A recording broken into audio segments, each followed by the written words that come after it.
Mi nombre es Adela Hinojo Alonso, mi matrícula es la 230233392. El reto es el número 5, con el tema ¿Qué reglas se rompen? El módulo Derecho Internacional B1, la carrera Licenciatura en Derecho. Nombre del asesor María Elena Santaella Verdejo. Nombre de la película que se eligió, La lista de Schindler. En esta película de La lista de Schindler se narran los hechos que sucedieron en la Segunda Guerra Mundial. Fue el escenario del genocidio más grande del mundo, donde los alemanes invadieron la ciudad de Croacia, en Polonia, así como otras ciudades pobladas por el pueblo judío. Pero la historia también narra cómo Oskar Schindler, un empresario alemán nazi que se aprovechó de su posición social para enlistar a hombres, mujeres y niños judíos y llevarlos a trabajar en su fábrica, beneficiándose económicamente de la desdicha de los judíos para hacerse millonario a costa de su infelicidad. En esta película, La lista de Schindler, donde se narran los hechos de la Segunda Guerra Mundial en 1939, donde los alemanes ocuparon territorios poblados por el pueblo judío en Ucrania y en Polonia, el Holocausto de Auschwitz, el predecesor de los derechos humanos,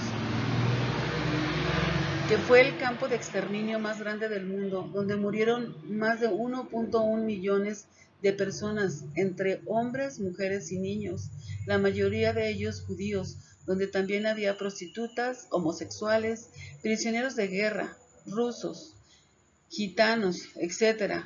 Así fue como los alemanes nazis violaron la soberanía nacional de Alemania. Estos hechos fueron los que motivaron a la adopción de la Declaración Universal de los Derechos Humanos, acreditado por la Asamblea General de las Naciones Unidas el 10 de diciembre de 1948, un precedente que antecede ante los derechos humanos para la protección de las víctimas del Holocausto, por lo que ocurrió a los pueblos judíos que padecieron los hechos más aberrantes y violentos de la historia de la humanidad. Un acontecimiento que fue escenario de genocidio más atroz y terrible en la historia de la humanidad, en el que la etnia judía fue víctima de exterminio y de las bajezas más crueles de actos violentos, experimentando el despojo de sus pertenencias y el desalojo de sus viviendas, violando sus libertades y derechos humanos y el derecho a la dignidad humana. Fueron tratados como esclavos, torturados, masacrados sin piedad, de la forma más cruel, obligados a trabajos forzados sin descanso, sin importar sexo o edades, privándolos de la vida, tan solo por diversión o enviándolos a las cámaras de gas y a los hornos crematorios en Cracovia. Los alemanes nazis creían que la raza judía no era pura, pues no debía de existir y que había de borrarlos de la faz de la tierra. La otra parte de la historia fue del empresario nazi Oskar Schindler. Empezó a observar las escenas de horror que padecía el pueblo judío. Schindler comenzó a sentir compasión por ayudar y a aceptarlos a su fábrica como trabajadores para protegerlos de los comandantes de la SS y un militar perverso diabólico llamado Amon Good, que mataba judíos por placer y por odio racial.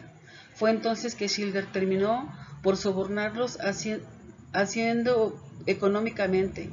Oskar Schindler hizo una lista con más de 1.100 nombres de judíos entre mujeres y niños y familias enteras, gastando toda su fortuna para salvarlos de un destino fatal, para no ser enviados a los campos de concentración y exterminio en Cracovia, Polonia.